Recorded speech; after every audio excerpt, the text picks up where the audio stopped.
Hi all, in this video we will try to understand Sage Parashara's fundamental laws of Vedic astrology.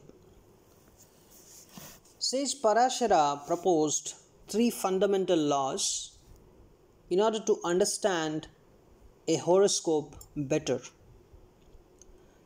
So the fundamental things here are the Kendra houses 1, 4, 7, 10, the trine houses 5, 9, and the trick houses 6, 8, 12. So here Kendra houses and trine houses are called auspicious or beneficial houses, and their lords are also very benefic in nature. So you can understand Kendra houses are 1, 4, 7, 10 and trine houses are 5, 9. So these houses are very much auspicious in nature. They are benefic in nature, right? And their lords are also very benefic. Okay. And this particular trick houses 6, 8, 12, these are inauspicious houses, and their lords are also called as malefic. The lords are malefic, the houses are malefic, so they consist of a lot of negative energy, if you understand, because the sixth house is the house of diseases, enemies, right, and also debts. And the eighth house is, people say, house of longevity. The other side is, it represents a house of it is house of death, right? And of course eighth house is a house of transformation, right? Mainly the spiritual transformation. So a spiritual transformation to a person comes with a lot of hurdles in life. If everything is very good, a person may want to enjoy the situation more and more. Of course, at some point of time, the person may want to go to spirituality. After so much of enjoyment, he may get bored with the enjoyment and all the stuff may happen. But generally, so when there are a lot of hurdles and pains in a person's life, then the person may go to spirituality at a very young age, right? At a very early age, the person may want to go to may seek spirituality when the person has a lot of hurdles and pains. That's why it is also consisting of this eighth house. The spiritual transformation is a kind of negative energy, right? A kind of, but of course ultimately it is going to it may give you the path of liberation, all the stuff, right?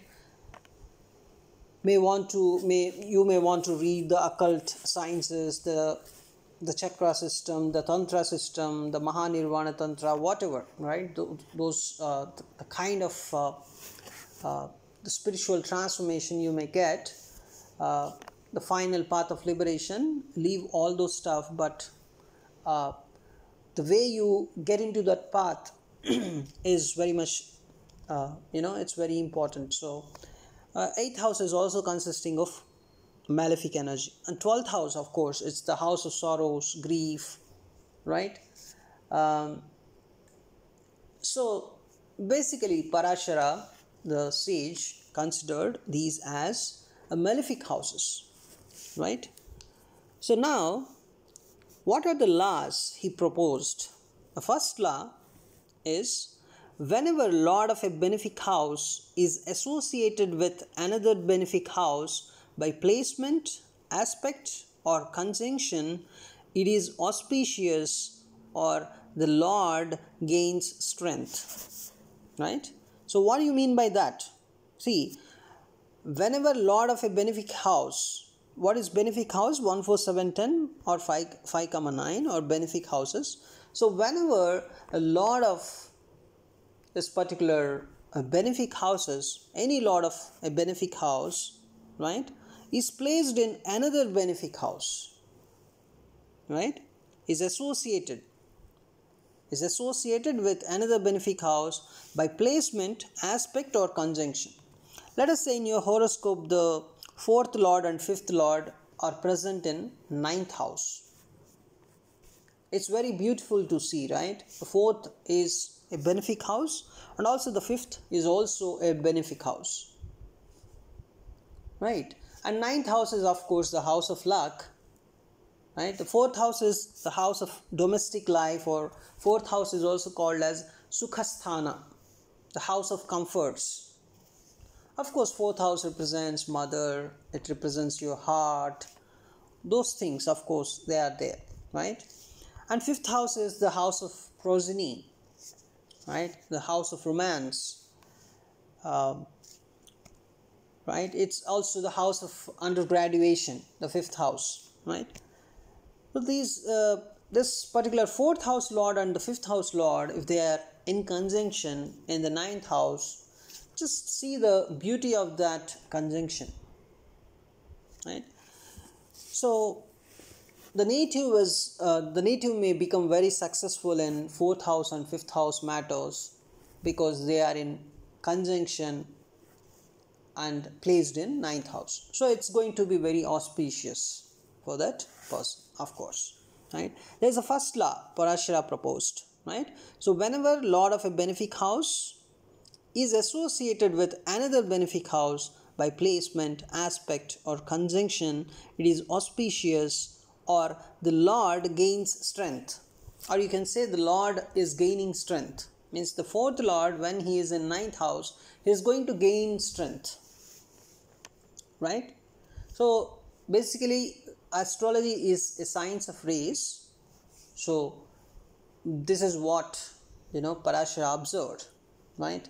When the 4th lord is going and sitting in some other benefic house, when one benefic house's lord is sitting in another benefic house lord, or one benefic house's lord is in conjunction with another benefic house's lord and they are placed in another benefic house, right?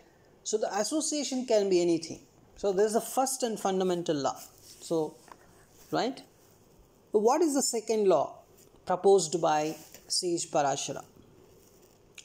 Sage Parashara proposed this one, right? The second law, that is, whenever lord of a benefic house is associated with a malefic house by placement, aspect or conjunction, it is inauspicious, or the lord is going to lose its strength.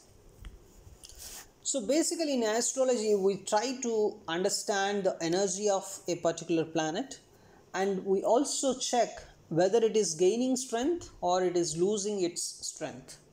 That is the fundamental concept. So if you just see this 1 4 7 10 lord, or let me tell you the 7th lord. 7th lord is house of marriage or house of relationships or house of business.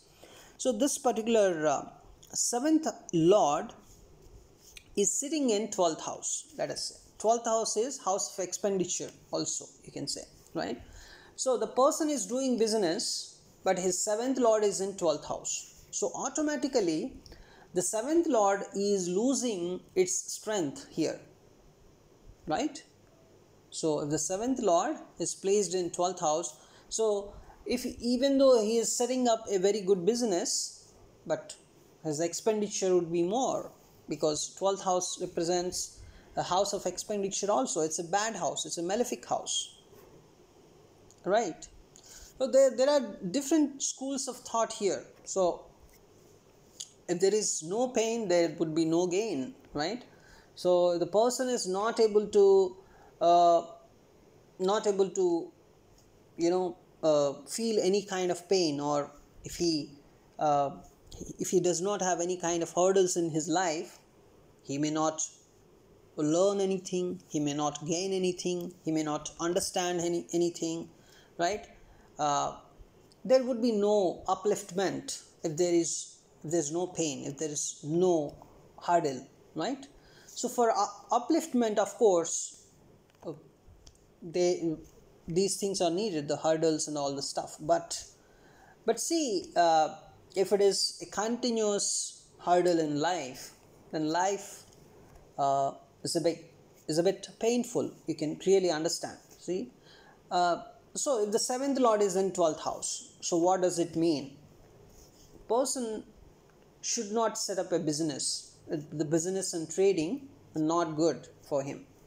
But of course, you may need to check the Mercury's placement also. If Mercury is somewhere, see, even though his seventh lord is in 12th house, but Mercury happened to be, let us say, his fourth lord, okay, and this particular fourth lord Mercury is sitting in 9th house, right? So fourth is a benefic house, and lot of it is, let us say, the Mercury is in 9th, then of course it is good. But now the seventh lord is in 12th, it is bad again, right? So there are some mixed results, you can say, right? It's something like you're given an examination paper, and the examination paper consisting of two sections. In one section you got 100 out of 100, in another section you got only 30 out of 100. So the total marks you would get are 130 out of 200, right? 130 out of 200. So the same thing happens here. So your let us say your fourth lord Mercury is in let us say 9th house, because see, Mercury also represents this business and communication, all the stuff, right? That's why I'm quoting Mercury here. So if your Mercury is comfortably placed, very nicely placed, especially in 9th house, and there is no malefic aspect of Rahu or Saturn on your Mercury, right, then your Mercury is very good, right? And here Saturn must not be, means I'm telling you, there should not be any malefic aspect of Saturn, because I'm considering Saturn as malefic because it's a natural malefic. It's a natural malefic. Saturn, Rahu, those are the most malefic planets. Those are the most natural malefic planets. But if Saturn happened to be your, let us say, your Lagna Lord, or any 1, 4, 7, 10, 5, 9 Lord, if your Saturn is the Lord of 1, 4, 7, 10 or 5, 9, then of course it is beneficial again. It is going to give you something good. It will try to do something good for you, right? Means it may have some strength. It may not be very bad, you can say, right? But even though the natural the natural quality of Saturn is, it's a bit malefic in nature, right? And of course Rahu, even Rahu is good in some places, but Rahu's the basic nature is maleficness, right? So we need to understand the strength of a planet by its placement and conjunction. So based on that, it gives results. So Maharshi Parashara, the second law is, whenever lord of a benefic house is associated with a malefic house. So if even more, you can say the seventh lord is in 12th house, so you may have some problems in your marriage life. And let us say your fifth lord is in 12th house, so you may have problems in progeny, right? Let us say the fourth lord is in 12th house, or fourth lord is in, let us say, 8th house. Fourth is the domestic life, right? So you may have some problems in your household environment if your fourth lord is in some malefic house like 6 or 8 or 12, right? So it loses strength basically. The moment fourth lord is in 12th, then it is going to lose its energy, it's going to lose its strength, right? So instead of giving positive results, it's going to give you a lot of negative results. It is going to give you a lot of pain, a lot of sorrow, a lot of grief in your life, right? That is the fundamental thing Maharshi Parashara proposed. And what is the law number 3? Law 3 is, whenever lord of a malefic house is placed in another malefic house, then the inauspiciousness of malefic house is reduced, right? So what do you mean by that? So what are the malefic houses? 6, 8, 12. So if 6th lord is in 12th, then the maleficness of 6th is going to be reduced, right? Let us say in your horoscope, if you observe the 6th lord and 8th lord both are coming and sitting in 12th house. So you can obviously see the problems. You may have problems, but ultimately you may gain from those problems. This is how you can say, right? So a 6th consisting of some negative energy, 8 consisting of some negative energy, and both of them are sitting in 12th. So 12th is it's a kind of black hole. It's a big black hole, right? 6th is a small black hole and 8th is a bit more, right? And 12th is a big black hole. So the moment 6th lord is in 12th house, the maleficness of the 6th lord is gone, right? The maleficness of the 6th lord is gone. And if the 8th lord is present in 12th, of course, the maleficness of 8th lord is gone.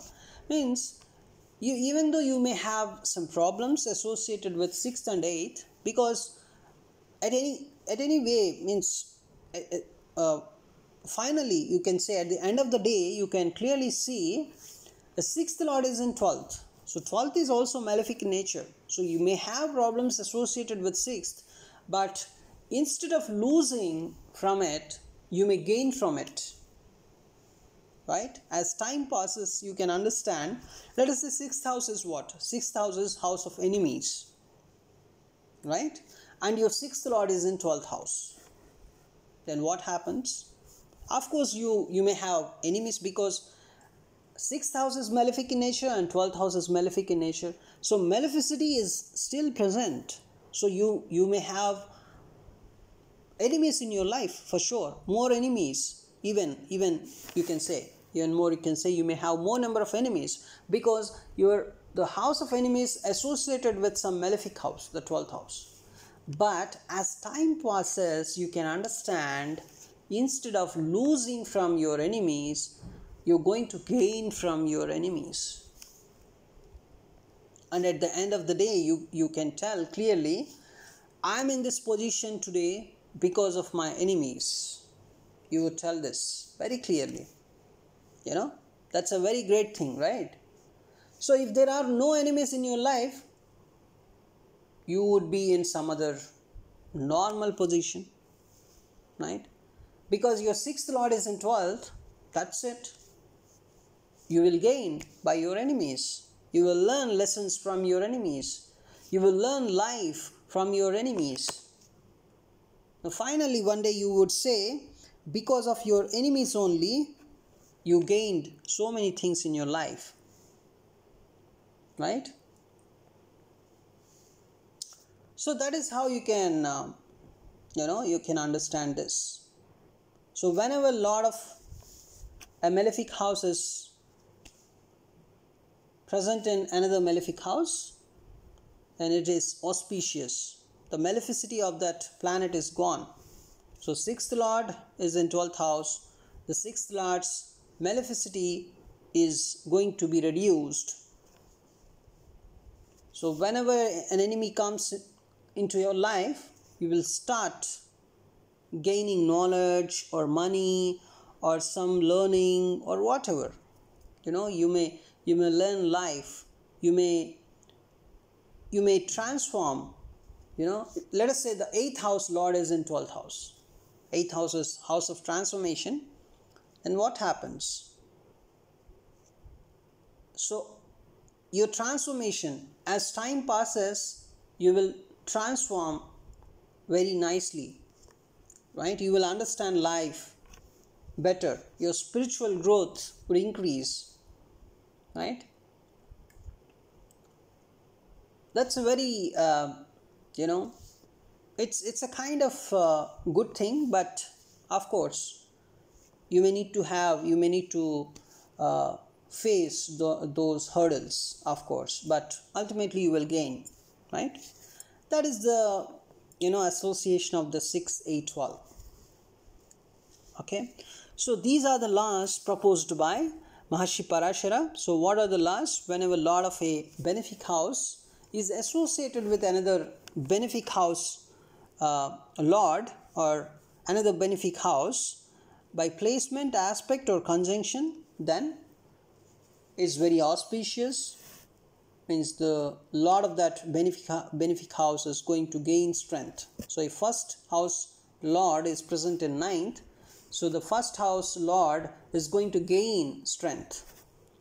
So whenever what is the law number 2? Whenever lord of a benefic house is associated with a malefic house by placement, aspect or conjunction, it is inauspicious or it's going to lose its strength. So what do you mean by that? So if your let us say if your fourth lord is in 12th, then you may have problems in your domestic life, in your household environment, for sure, right? You may get a lot of sorrows and a lot of grief because of that, in your household, and because fourth house is domestic life.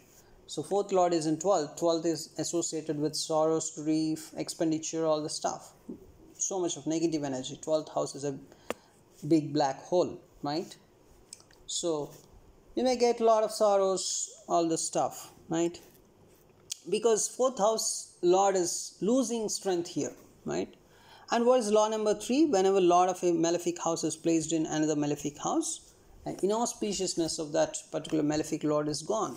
So if let us say sixth lord is in 12th house, then the maleficity of sixth house is going to be reduced as time passes. So you may have some disease in your life, but as time passes you will understand the disease is going to be reduced because sixth lord is present in 12th, right? And let us say you have some enemies in your life, you may gain through your enemies as time passes, right? Instead of losing from them, losing because of them. Okay, so this is how we can understand Maharshi Parashara's right, his laws. So even though we may need to check the degrees, nakshatras in which these planets are present, all those things, of course, we need to check. But these things matter a lot. The laws matter a lot, and you need to consider these things whenever you analyze a horoscope. You may need to check the nakshatra in which each planet is present. Because of that, the maleficity, right, how it is going to reduce. Or even though you may say my fourth lord is in ninth, but what about my domestic life happiness? You may ask that. You also need to check the nakshatra, and you also need to check the aspect. Even the fourth lord is in ninth, but let us say your 12th lord is Saturn, and this 12th lord Saturn is also coming and sitting in your 9th house. 4th lord is in 9th house. Good, I will give you some 50 out of 100 marks, but your 12th lord is also sitting in 9th house, so minus 50, right? Let us say 4th lord is in 9th, I am giving you 100 marks. 12th lord is in 9th house, so he is going to decrease 50 marks. So ultimately you would get 50 out of 100, right? See, 12th lord Saturn, how malefic it is. 12th itself is malefic, and Saturn is a lord of that house, is very much, is going to be very, very malefic. Is going to, completely screw you, kind of. So 12th lord is in 9th, Saturn, then your luck is gone. Even though your 4th lord is in 9th, but you will only get some minimum marks for that, right? So this is how we can understand. So finally we need to analyze the whole horoscope, of course, right? The whole horoscope. Fine, right. Thanks for watching my video. We'll try to understand more things in future. Thank you.